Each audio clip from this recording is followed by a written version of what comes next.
할렐루야, 성도님 여러분 반갑습니다. 우리 유튜브 성도님들 너무 반갑습니다. 오늘 하나님께 주신 말씀 여호수아서 1장 7절 8절입니다. 여호수아 1장 7절 8절 제가 봉독하겠습니다. 오직 강하고 극히 담대하여 나의 종 모세가 내게 명령한 그 율법을 다 지켜 행하고 우로나 좌로나 치우치지 말라. 그리하면 어디로 가든지 형통하리니 이 율법책을 내 입에서 떠나지 말게 하며 주야로 그것을 묵상하여 그 안에 기록된 대로 다 지켜 행하라. 그리하면 내 길이 평탄하게 될 것이며 네가 형통하리라. 아멘. 세상은 민주주의 공화국을 이상적인 그 국가 통치 형태로 여깁니다. 민주주의는 국민이 주인이라는 뜻이죠. 국민의 뜻을 받들어서 나라를 통치해야 한다는 의미입니다. 그러나 민주주의는 성경적인 정치 제도는 아니죠. 왜냐하면 국가의 주인은 하나님이기 때문이에요. 그러므로 하나님의 뜻을 받들어 나라를 통치하는 신정 국가가 성경적인 것이에요. 하나님 원래 스스로가 왕이 되시고 또 자신의 대리인을 세워서 이스라엘을 통치하려고 했죠. 그래서 첫 번째로 하나님의 권위를 위임해서 받은 우리 지도자가 모세예요. 선지자 모세. 두 번째 지도자는 여호수아였죠. 그 후로 하나님의 대리인들을 세웠는데 그들을 사사라고 불렀어요. 사사는 재판관이라는 뜻입니다. 판사. 하나님이 왕이시고 사사는 하나님의 법대로 재판도 하고 또 나라를 통치하는 그러한 사람이에요. 그래서 모세로부터 사무엘까지 그렇게 통치를 하셨는데 약 500년간의 기간이에요. 그 500년간은 하나님께서 선지자와 사사들을 세워서 대리인으로 세워서 이스라엘을 통치하였고 이들에게는 왕이라는 칭호를 붙여주지 않았어요. 그러나 이스라엘 백성이 하나님이 왕인 것을 싫어했다 그러죠. 성경에 그렇게 나와요. 이들이 내가 그들의 왕인 것을 싫어한다는 그런 표현이 있죠. 그래서 사람 왕을 요구했어요. 그러므로 이제 사울을 왕으로 이스라엘 초대 왕으로 세웠죠. 그 후로는 이스라엘이 이제 왕들이 통치하게 된 것입니다.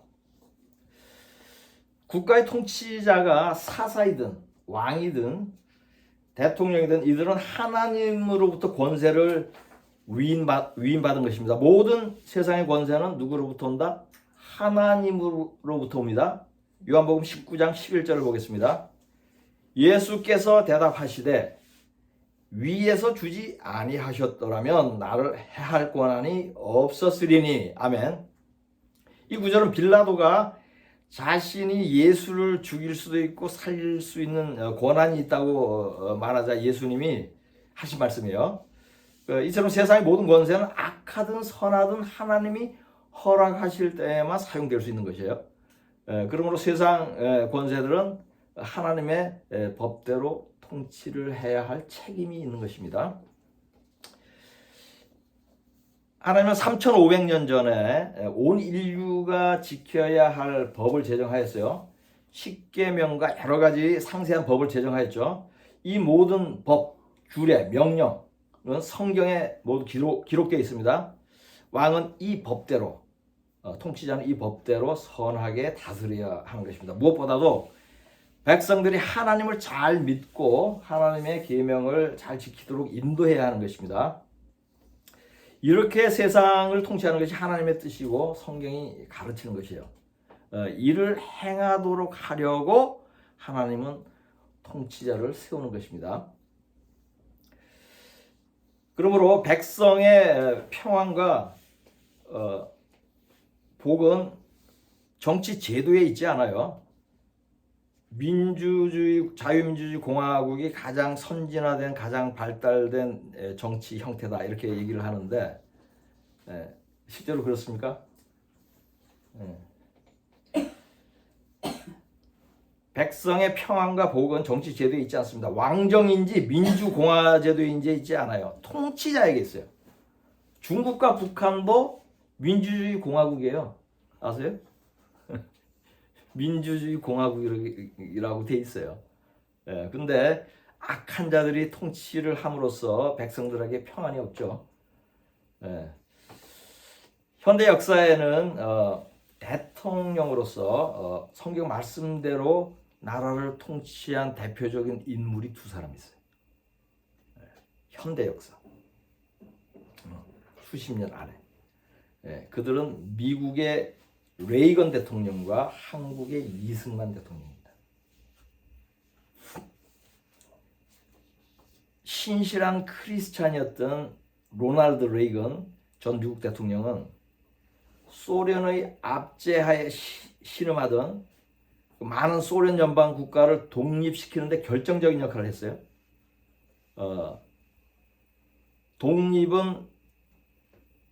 그들의 독립은 레이건 임기 후에 일어났지만은 그 전에 고르바초프 대통령을 만나서 러시아 고르바초프 대통령과 물밑 작업을 다 해놨었어요. 한 가지 일화가 있습니다. 레이건이 고르바초프 러시아 그때 뭐 서기장이라고 불렀죠. 만나서 물었어요. 전도하려고 그랬어요. 예수를 믿냐고. 쉬운 일이 아니죠. 우리가 사업을 하면서도 사업 파트너, 그 사업 대상자한테 예수 믿냐고 묻는 것이 쉽지 않잖아요. 사업 외의 일이니까. 근데 레이건은 얼마나 신실했으면 그 러시아의 대통령을 전도하려고 예수를 믿냐고 물었어요. 그랬더니 고르바초프 대통령이 자기는 크리스찬이라고 그래요. 이것도 놀랄만한 거예요. 왜냐하면 소련의 서기장은 스탈린의 후계자들 아니에요. 스탈린 뭐 그다음에 또 뭐 후르시초프 뭐 브레즈네프 이렇게 해가지고 전부 악한 독재자들이었어요. 그런데 이 크리스찬이 그 소련 연방의 최고 지도자가 된 거예요. 하나님이 하신 거죠. 그래서 두 사람이 합력하여서 선을 이룬 것이 소련 연방 해체. 그 열 몇 나라를 다 해방시켰어요. 엄청난 그 압제와 정치적 종교적 탄압과 또 가난 속에서 살았죠. 소련 연방 국가들이. 그래서 신실한 크리스천인 로널드 레이건이 그 고르바초프와 만나서 소련 압제하에 신음하던 그 많은 백성들을 독립시키고 해방시키는 일은 제가 보기에 현대 역사의 가장 위대한 정치적 업적이다 라고 저는 정의를 합니다. 그리고 레이건이 통치하던 때가 1980년대였는데 이 기간에는 미국의 경제도 유례 없이 크게 번성한 시기예요.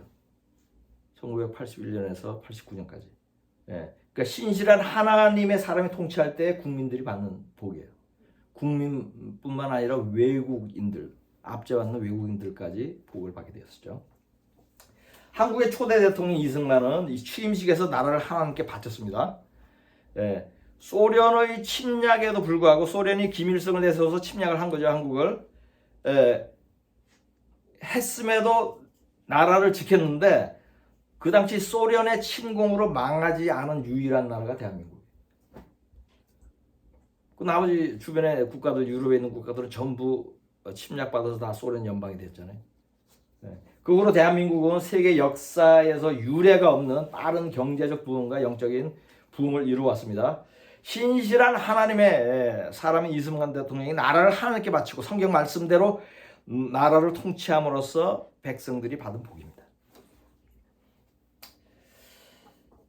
지금 세상의 통치자들은 거의 모두 믿지 않거나 믿어도 성경 말씀대로 나라를 다스리지 않습니다. 미국은 레이건 대통령 이후로, 한국은 이승만 대통령 이후로 모든 대통령이 그랬어요. 하나님 말씀대로 통치하지 않았어요. 그래서 미국과 한국은 물론 지금 온 세상이 정치적으로 영적으로 심하게 타락한 세대가 된 것입니다. 그렇다면 하나님을 경외하는 이런 세상 통치자가 없는 악한 세대 중에 믿는 자들은 어떻게 해야 하겠습니까?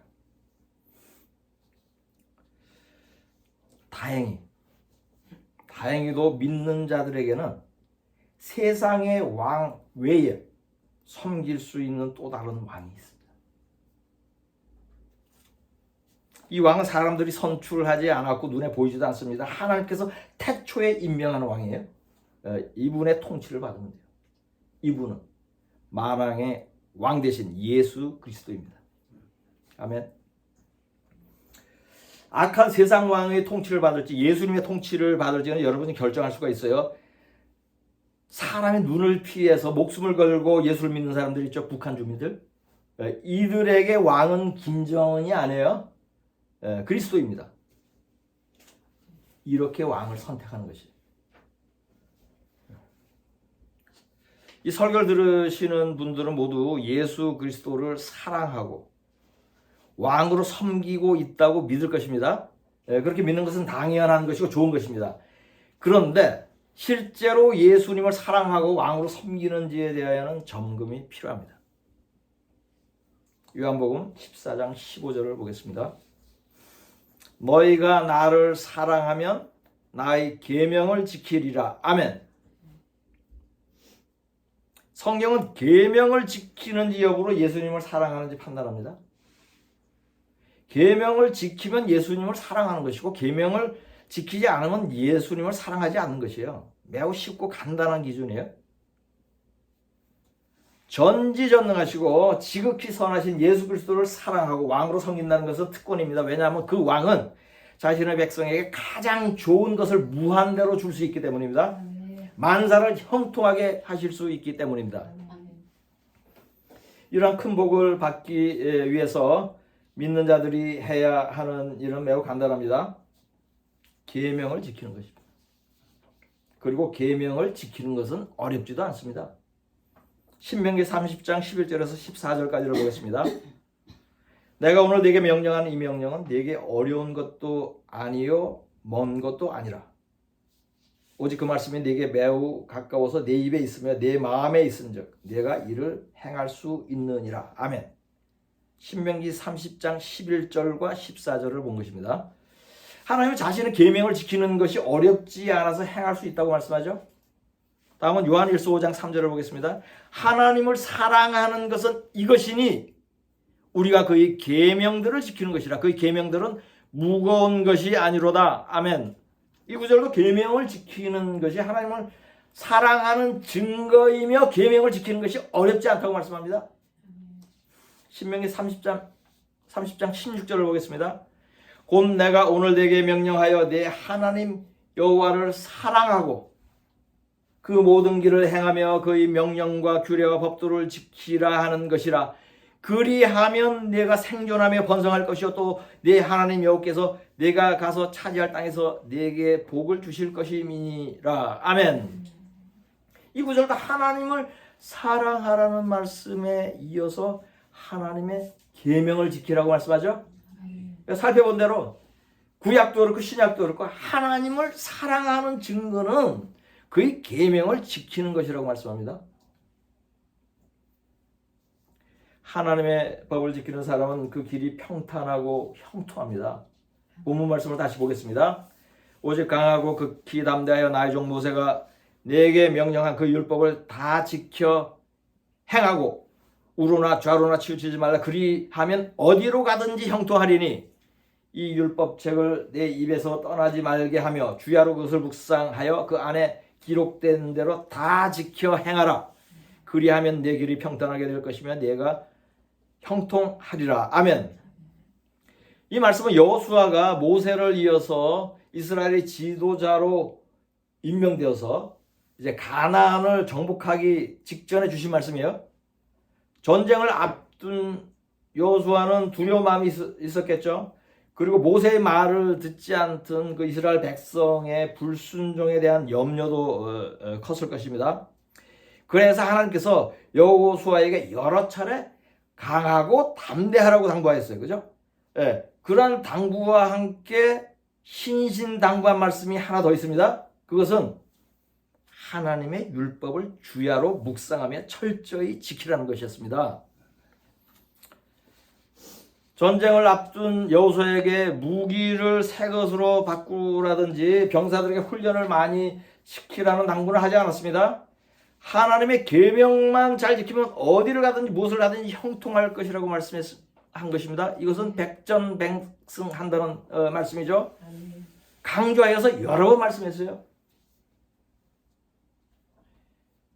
이것은 여호수아에게만 주신 말씀이 아닙니다. 전쟁 중에만 해당하는 말씀도 아닙니다. 믿는 자들의 모든 삶에 적용되는 것입니다.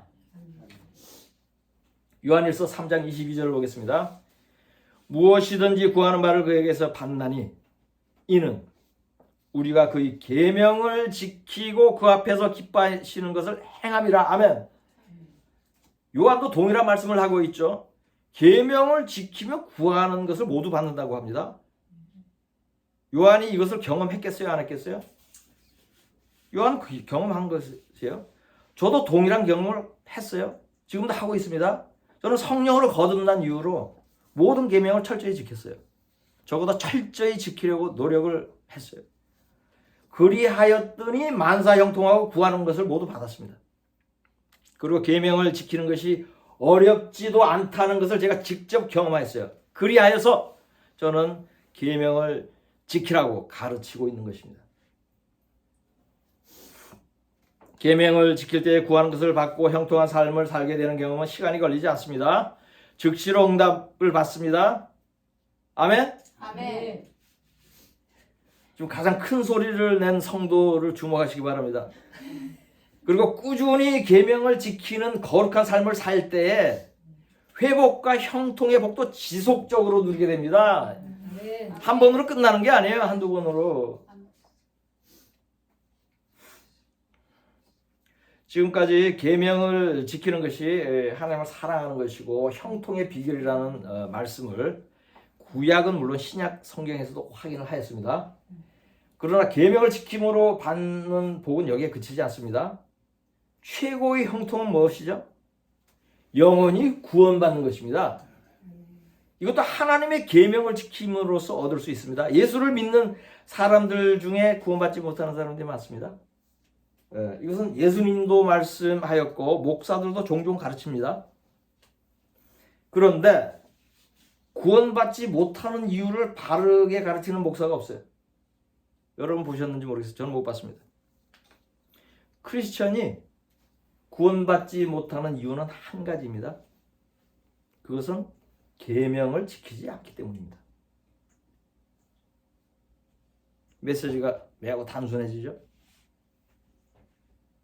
교인들이 계명을 지키지 않는 이유는 첫째, 목사들이 계명을 지키라고 가르치지 않기 때문입니다. 그렇게 가르치는 설교 들어본 적 있으세요? 저희 성도는 없습니다. 둘째, 목사들이 계명을 지키지 않아도 구원받는다고 가르치기 때문입니다. 이 이야기는 많이 들으셨나요? 다 많이 들었대요.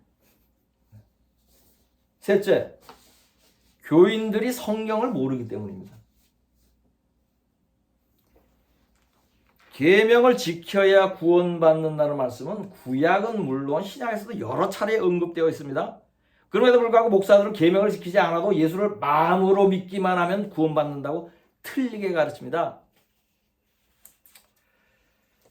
구원을 받으려면 계명을 지켜야 한다는 말씀을 몇 곳 보겠습니다. 마태복음 19장 16절에서 22절까지를 보겠습니다. 어떤 사람이 주께 와서 이르되 선생님이여 내가 무슨 선한 일을 하여 영생을 얻으리이까? 예수께서 이르시되 어찌하여 선한 일을 내게 묻느냐? 선한 일은 오직 한 분이시니라. 내가 생명에 들어가려면 계명들을 지키라. 이르되 어느 계명이 오니까? 예수께서 이르시되 살인하지 말라, 간음하지 말라, 도둑질하지 말라, 거짓 증언하지 말라, 네 부모를 공경하라, 네 이웃을 내 자신과 같이 사랑하라 하신 것이니라. 그 청년이 이르되 이 모든 것을 내가 지켰사온데 아직도 무엇이 부족하니까? 예수께서 이르시되 내가 온전하고자 할진대 가서 내 소유를 팔아 가난한 자들에게 주라. 그리하면 하늘에서 보화가 네게 있으리라. 그리고 와서 나를 따르라 하시니 그 청년이 재물이 많음으로 이 말씀을 듣고 근심하며 가니라. 아멘. 이 구절은 예수님과 부자 청년의 대화입니다. 부자 청년이 일부러 찾아왔어요. 예수님께 찾아와서 질문을 했어요. 청년이 구원받는 법에 대해 물었어요. 그러자 예수님은 구원받으려면 계명들을 지키라고 답했습니다. 청년은 어떤 계명을 지켜야 하는지 다시 물었습니다. 예수님은 10계명 중에서 사람들에게 지켜야 할 항목들을 말했죠. 청년은 그러한 계명을 모두 지킨다고 말했습니다. 그러자 예수님은 온전히 구원을 받으려면 소유를 팔아 가난한 자에게 주라고 했습니다. 그 말을 들은 청년은 재물이 많음으로 근심하며 떠났습니다.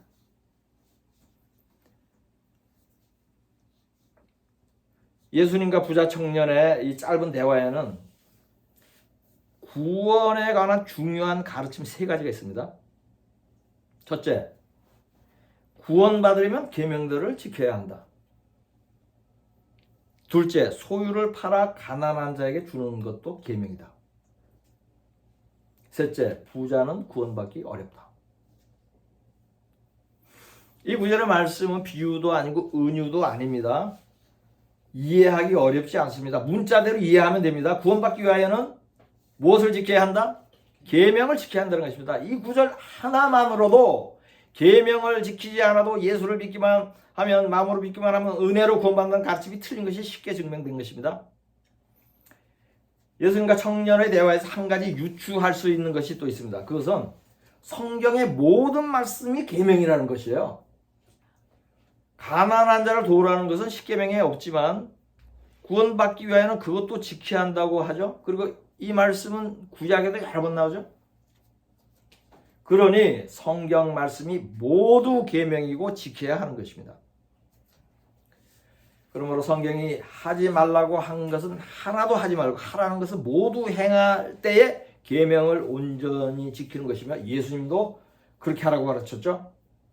마태복음 5장 19절 20절을 보겠습니다. 그러므로 누구든지 이 계명 중에 지극히 작은 것 하나라도 버리고 또 그같이 사람을 가르치는 자는 천국에서 지극히 작다 일컬음을 받을 것이요 누구든지 이를 행하며 가르치는 자는 천국에서 크다 일컬음을 받으리라. 아멘. 이 구절은 계명의 크기에 상관없이 모두 지키라는 말씀이죠. 그런데 어떤 작은 계명은 지키지 않아도 구원은 받을 수 있다는 의미도 있어요. 왜냐하면 천국에서 작은 자라고 일컬음을 받는다는 표현이 그래요. 작은 것 하나라도 안 지키면 지옥 간다고는 말씀하지 않죠. 그것도 중요한 포인트예요. 그런데 이 구절의 핵심 메시지는 구원과 상관이 있든 없든 성경이 하는 말씀은 어떻게 하라? 모두 지키라는 것이에요. 작은 계명으로 여겨서 지키지 않다가 그것이 구원받지 못한 큰 계명이면 어떻게 할 거예요? 여러분 구원에 영향을 주지 않는 작은 계명들이 무엇인지 알 수 있으세요? 알고 있어요? 저는 몰라요. 그러니 모두 지키는 것이 가장 안전한 것이에요. 야고보서 2장 14절을 보겠습니다. 내 형제들아 만일 사람들이 믿음이 있노라 하고 행함이 없으면 무슨 유익이 있으리요? 그 믿음이 능히 자기를 구원하겠느냐? 아멘. 이 구절에서의 특별한 행함은 가난한 자를 돕는 것이에요. 즉 가난한 자를 돕지 않으면 구원받지 못한다는 직접적인 표현이죠. 그러나 넓게 해석하면 여기서의 행함은 성경이 말씀하는 모든 계명을 의미하는 것입니다. 그리고 여기서 말씀하는 믿음은 마음으로만 믿는 것을 의미하는 것이에요. 즉 마음으로만 예수를 믿고 계명을 지키지 않으면 구원받는다, 구원받지 못한다? 구원받지 못한다는 매우 단순한 말씀이에요. 요한일서 2장 4절 5절을 보겠습니다. 그를 아노라 하고 그의 계명을 지키지 아니하는 자는 거짓말하는 자요 진리가 그 속에 있지 아니하되 누구든지 그의 말씀을 지키는 자는 하나님의 사랑이 참으로 그 속에서 온전하게 되었나니 이로써 우리가 그 안에 있는 줄을 아노라. 아멘. 계명을 안 지키면 진리가 없다고 합니다. 예수님이 진리예요. 즉 계명을 안 지키면 그 사람 안에는 예수님이 없는 것이면 예수님이 없으니 구원받지 못하는 것이에요. 그러나 계명을 지키면 하나님을 온전히 사랑하는 것이라고 말씀합니다. 요한은 하나님을 사랑할 것과 계명을 지키라고 가장 많이 언급한 사도예요. 예수님이 사랑을 가장 많이 받은 제자가 된 이유가 있는 것이에요. 로마서 2장 13절을 보겠습니다. 하나님 앞에서는 율법을 듣는 자가 의인이 아니요 오직 율법을 행하는 자라야 의롭다 하심을 얻으리니 아멘. 하나님께서 의롭다고 인정하는 자가 구원받죠? 그런데 율법을 행하는 사람이 의롭다함을 입는다고 하잖아요. 그러니 이 말씀도 율법을 지켜야 구원받는다고 말씀하는 것이에요. 이스라엘 백성이 요단강 동편에서 가나안으로 들어가기 직전에 모세의 설교를 들었습니다. 이 설교는 너무 중요해서 두 번째 하고 하는 것이고 그 내용이 장황하지만 핵심 메시지는 하나예요.